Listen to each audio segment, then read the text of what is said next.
Welcome back viewers. तो break में जाने से पहले हमने सीखा कि किस तरह खुदावंद खुदा का शाहाना तरीके से इस्तकबाल किया गया। हमने देखा खजूरों की डालियों की अहमियत को हमने सीखा। हमने देखा कि खुदावंद यीशु मसीह का जब इस्तकबाल किया जाता है तो मेरे अजीज़ों, लोग किस तरह होशाना होशाना के नारे लगाते हैं।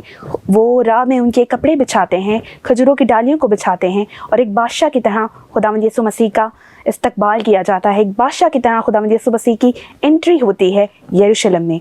मेरे अजीज़ों, आइए आगे हम सीखते हैं सुलह सलामती के बारे में, क्योंकि हमारा खुदावंद यीशु मसीह सुलह सलामती का बादशाह है। मेरे अजीज़ों, हम जब ज़बूर की किताब पढ़ते हैं तो हम देखते हैं कि सुलह करवाने वाले खुदावंद के फर्जंद कहलाएंगे। मेरे अजीज़ों, आइए सुलह और सलामती के बारे में सीखते हैं और इसके लिए मैं दावत दूंगी सिस्टर नगीना को कि वो हमारे लिए उस उन्वान को पेश करें।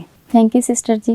मेरे साथ हवाला निकाले लुका की अंजील 19वां बाब 38वीं आयत कि मुबारक है वो बादशाह जो खुदावंद के नाम से आता है, आसमान पर सुलह और आलमे बाला पर जलाल।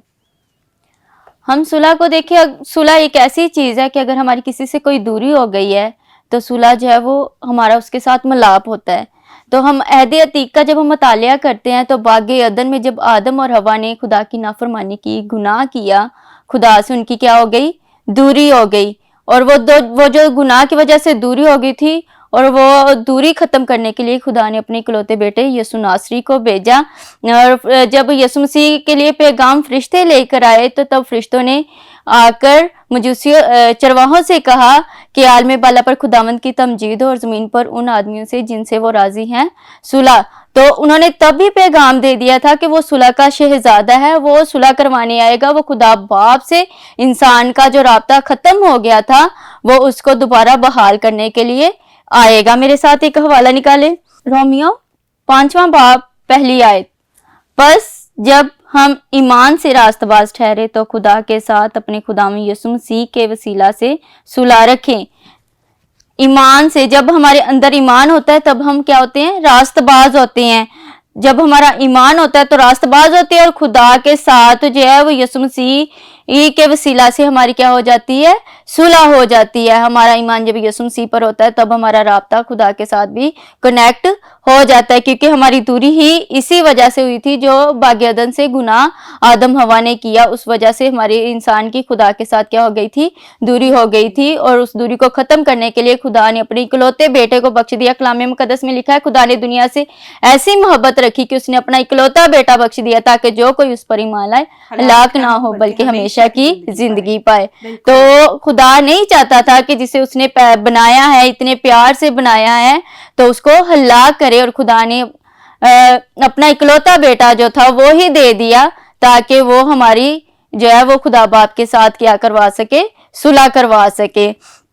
तो हमें खुदा के कलाम मुकद्दस में लिखा हुआ है कि सुलह जो है ना वो खुदा से हमें जोड़ती है और जो सुलह करवाते हैं वो खुदा के फर्जंद ठहरते हैं, खुदा के बेटे और बेटियां ठहरते हैं। हम मुबारकबादियों में पढ़ें तो एक मुबारकबादी मुबारक है वो जो सुलह करवाते हैं, क्योंकि वो खुदा के बेटे कहलाएंगे। जब हम किसी के साथ सुलह करवा देते तभी हम क्या कहलाते हैं, खुदा के बेटे और बेटियां कहलाते हैं। जब हमारी किसी के साथ नाराजगी हो जाती है तो हमारी उसके साथ क्या हो जाती है, दूरी हो जाती है।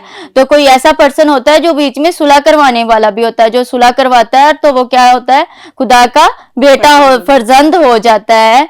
तो यीशु मसीह भी इसीलिए आया, फर्जंद ठहरे तब इसीलिए वो ठहरे क्योंकि वो खुदा के बेटे थे और वो हमारी सुलह करवाने के लिए आए थे, तो तब ही वो खुदा के फर्जंद भी ठहरे।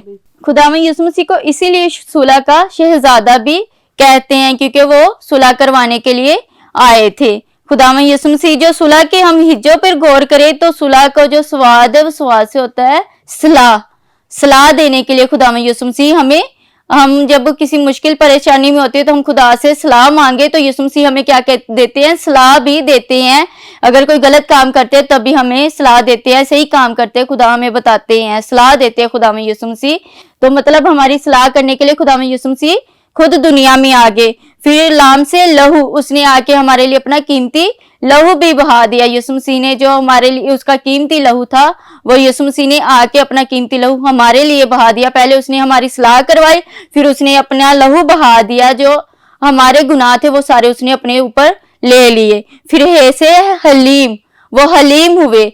हम दुनिया में देखे यीशु मसीह ने जब दुनिया में रहते हुए अपनी जिंदगी गुजारी, खुदा में यीशु मसीह पर इतना लान तान हुआ, फकीर फरीसियों ने तरह तरह से इल्जाम लगाए, यीशु मसीह को बहुत ज्यादा गलत अल्फाज भी बोले। यीशु मसीह जान देने तक वफादार रहे और वो हलीम ले रहे। वो ऐसे मतलब इंसानी जिंदगी गुजार के गए कि हम उसका नमूना भी ले सके ना तो हम उसकी मानद बन नहीं सकते। हमें इस तरह की जिंदगी गुजारने की जरूरत है। हमें खुदा से ये तौफीक मांगने की जरूरत है कि जैसे खुदा में यीशु मसीह ने जिंदगी गुजारी वैसे ही हम भी जिंदगियां गुजारे। पौलुस रसूल कहते हैं जैसे मैं मसीह की मानद बना हूं तुम भी मेरी मानद बन जाओ। तो हमें क्या बनने की जरूरत है? अगर हम खुदा के बंदा पौलुस की तरह ही बन जाए ना तो वही बड़ी बात है। तो हमें अपनी जिंदगी पर गौर करने की जरूरत है कि क्या हम सुलह करवाने वाले हैं या हम तफरके डालने वाले हैं। अगर हम सुलह करवाने वाले हैं तो हम खुदा के फर्जंद हैं और हमें चाहिए कि हम सुलह करवाएं ताकि हमारा जो राब्ता है वो खुदा के साथ जुड़ जाए और हम खुदा के फर्जंद ठहरे, बेटे और बेटियां ठहरे। आमीन। आज के कलाम के वसीला से खुदा बरकत अता फरमाए। आमीन आमीन आमीन। मेरे अजीज़ों, हम अपने इन्वान को आगे मज़ीद बढ़ाएंगे। हमने सीखा कि खुदावंद खुदा हमारा ज़िंदा आसमानी बाप जो है वो खुदावंद यीशु मसीह को इतनी ताकत से भर देता है कि वो इस पैशन को, वो इस पूरे दुखों के अमल को, ये जो पूरा एक हफ्ता गुजरता है उन पर, जिसमें उन्हें लान तान किया जाता है, उन्हें बेशुमार दुख सहने पड़ते हैं, उन्हें वो ताकत आसमानी बाप से मिलती है। वो उस ताकत से मामूर होते हैं कि वो इन दुखों को बर्दाश्त कर जाएं, लेकिन वो उफ तक नहीं कहते। वो किसी को कुछ नहीं कहते कि मेरे साथ ऐसा क्यों कर रहे हो, क्योंकि वो एक बेऐब बर्रा था और उसे पता था कि ये सब कुछ मेरे साथ होना है। ये प्याला मुझे पीना है, ये प्याला नहीं टलेगा, ये प्याला मैं पीऊँगा तो मेरा वो मिशन जो खुदा ने मुझे दिया है, जो आसमानी बाप ने मेरे लिए लिखा है, वो पूरा होगा। मेरे अजीज़ों, उन्वान को मज़ीद आगे बढ़ाएंगे और अब हम सीखेंगे खुदावंद खुदा की हलीमी के बारे में कि खुदावंद यीशु मसीह कैसे एक हलीम जो है वो हमारे लिए हलीमी का नमूना है। तो आइए इस उन्वान को सीखते हैं और इसे पेश करने के लिए मैं दावत दूंगी मिसेस शाजिया को। शुक्रिया सिस्टर जी। मेरे साथ कलाम मुक़द्दस को खोलें जो मेरी और आपकी तरबियत और नसीहत के लिए है। मत्ती की मार्फत लिखा गया खुदावंद यीशु मसीह का इंजीली बयान और उसका 5वां बाप और हम उसकी 5वीं आयत को देखते हैं तो लिखा है कुछ इस तरह, मुबारक है वो जो हलीम है क्योंकि वो जमीन के वारिस होंगे। आमीन। जब हम देखते हैं कलाम खुदा में कि खुदा यीशु मसीह किस कदर हलीम थे, इस कदर हलीम थे कि अगर कुछ से कुछ बात भी कर देते तो वो बर्दाश्त करते। जब हम देखते हैं कि जब वो खुदा यीशु मसीह हैकल में पैगाम खुदा के कलाम को सुना रहे थे, लोगों ने चाहा कि उसे पहाड़ी से नीचे गिरा दे, लेकिन वो खुदा का बेटा था, वो कुछ भी कह सकता था, लेकिन उसने इस कदर अपने आप को हलीम बनाया कि उनके हाथों से बचकर वो निकल गया। अगर खुदा का बेटा था वो कुछ भी कहता तो हो जाता, लेकिन खुदा यीशु मसीह ने सब कुछ सहा और वो इंसान की तरह जिंदगी गुजारी क्योंकि वो बादशाहों का बादशाह था, वो खुदा का बेटा था। वो अपनी जिंदगी इस तरह गुजारी, हलीमी के तौर पर इंसानी जिंदगी उसने गुजारी। और जब हम देखते हैं कि 5000 आदमियों को जो लोग थे उनको वो खाना भी खिलाया, उसमें वो हलीमी, वो बरकत ही थी। जब वो बरकत उंडेली तो उसमें वो हलीमी ही नजर आती है। और हमें यहाँ पर भी हलीमी नजर आती है कि जब उसने खुदा यीशु मसीह ने फसा की शाम जब गुजारी तो अपने शागिर्दों के पांव धोए, जबकि वो खुदा का बेटा था। इस कदर हलीम हो गया कि उसने अपने शागिर्दों के पांव धोए और कहा मेरी यादगारी में इसी तरह किया करो। जबकि हम देखते हैं खुदा यीशु मसीह खुदा बाप का बेटा था तो उसने अपने आप को इस कदर हलीम किया कि उसने अपने आप को कुछ ना चीज ना जाना बल्कि अपने बाप की मर्जी को पूरा किया। जब हम देखते हैं कलाम खुदा में से मेरे साथ एक हवाला निकालिए, फिलिपियों और उसका 2 बाप और उसकी 6 आयत हम पढ़ेंगे। उसने अगरचे खुदा की सूरत पर था, खुदा के बराबर होने को कब्जा में रखने की चीज ना समझा बल्कि अपने आप को खाली कर दिया और खादम की सूरत इख्तियार कर दी। इसमें भी हम देखते हैं कि वो खुदा की हलीमी नजर आती है कि वो खुदा का बेटा था तो उसने अपने आप को इस कदर हलीम कर दिया कि वो खुदा के बराबर अपने आप को नहीं समझता था और अपने बाप की मर्जी को पूरा करने के लिए इस कदर हलीम हुआ कि उसे सब कुछ सह लिया अपने जिस्म में ताकि वो खुदा की मर्जी को पूरा करे। उसने अपनी हलीमी जाहिर की, यहाँ तक के लोगों की बातों को भी सुना। और जब वो खुदा यीशु मसीह को सलीब पर भी दिया गया वहां पर भी हम देखते कि वहां पर भी हलीमी नजर आती है कि जिन लोगों ने उसके मुंह पर थूका था उनके लिए भी हलीमी नजर आ रही है। वो कुछ भी नहीं कहते, वो सब कुछ कुछ बर्दाश्त करते हैं। हलीमी का मतलब ही यही है कि अगर बर्दाश्त करना, अगर कोई किसी को कोई बात कह देता है तो उसको बर्दाश्त करने का मतलब ही हलीमी है। जब हम हलीमी में बर्दाश्त करेंगे, जब हम बर्दाश्त करेंगे तो हम हलीम कहलाएंगे।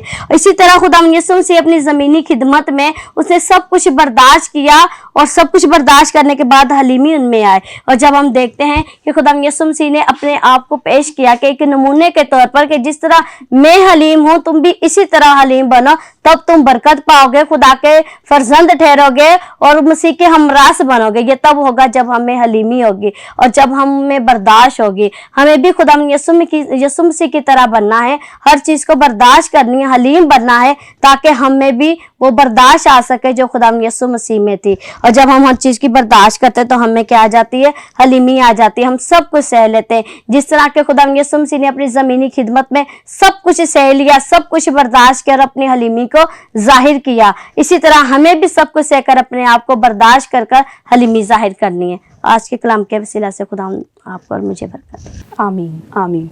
मेरे अजीज़ों, हमने अभी बर्दाश्त के बारे में सीखा। हमने सीखा कि किस तरह हम हलीम बन सकते हैं। मेरे अजीज़ों, कहने को बर्दाश्त एक छोटा सा लफ्ज़ है, लेकिन जब ये किसी को बर्दाश्त करना पड़ता है तो ये वो जानता है कि वो अपने दिल में क्या कुछ छुपा के रखता है, कैसी फीलिंग्स को उसे दबाना पड़ता है। मेरे अजीज़ों, बर्दाश्त वो है कि जब आपके पास बहुत कुछ कहने को हो। बर्दाश्त वो है कि जब आप उसको दिल में रखें, उसके लिए दुआ करें, उसके लिए खुदावंद से मज़ीद बरकत चाहें, खुदावंद खुदा के हजूर उसे रख दें और खुदावंद खुदा से कहें कि मेरे खुदा इस इंसान को बरकत दे, मैं अपने दिल से इसे माफ़ करता हूँ। और उस दुख को जो अल्फाज में बयान नहीं होता, उसके लिए उसे बर्दाश्त करने के लिए दुआ में अपने घुटनों को गिरा दें, अपने आप को दुआ में झुका दें, अपने दर्द को खुदा के सामने रख दें, ना कि आप अपने उस दर्द को लोगों के साथ बयान करें। मेरे अजीज़ों, आपको बर्दाश्त करने का फ़न, आपको बर्दाश्त करने की हिम्मत कोई नहीं दे सकता सिवाय खुदावंद खुदा के। ये खुदावंद खुदा की इलाही ज़ात है जो आपको उस दुख और दर्द को बर्दाश्त करने की हिम्मत दे, क्योंकि खुदावंद ने कहा है कि मैं हमेशा तुम्हारे साथ हूँ। और अगर हमें इस बात पर यकीन है कि खुदावंद हमेशा हमारे साथ है, तो हमें इस बात पर भी यकीन रखना होगा कि वक्त हमेशा एक जैसा नहीं है। दुख आया है तो अयूब की तरह उसे बर्दाश्त करें। वो आपको सब कुछ ले भी लेगा आपसे। अगर आप खुशी से खुदावंद की शुक्रगुजारी करके उसको बर्दाश्त करेंगे तो एक वक्त आएगा कि वो तमाम उन ब्लेसिंग को मल्टीप्लाई करके आपको दुगना अता करेगा। और मेरे अजीज़ों, अयूब हमारे सामने इसकी मिसाल है। उसने खुदावंद यीशु मसीह के नक्शे कदम पर चलते हुए इन चीज़ों को बर्दाश्त किया। खुदावंद यीशु मसीह जब आए तो उसने बहुत सारी चीज़ें हमें वो सिखाई जो उससे पहले लोगों ने हमें सिखाई, तो लेकिन हम सीखे नहीं। खुदावंद ने उसका अमली तजर्बा अपनी ज़िंदगी से करके हमें दिखाया कि बर्दाश्त करो, सब्र करो, सब कुछ सह जाओ।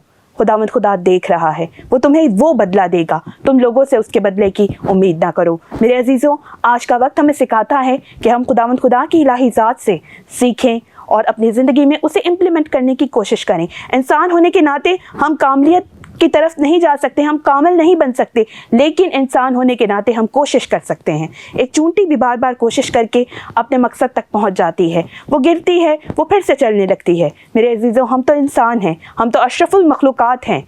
मेरे अजीज़ों, हमें भी ये कोशिश करनी है कि जो खुदावंद खुदा ने हमें सिखाया, जो खुदावंद खुदा ने अपनी ज़िंदगी से हमें बताया, अपना अमली तजर्बा जो है उन्होंने हमारे सामने अपनी ज़िंदगी को रखा, हम उनकी ज़ात से, उनकी पाक ज़ात से, उनकी पाक सिफ़ात से अपनी ज़िंदगी में कुछ ना कुछ इम्प्लीमेंट करें।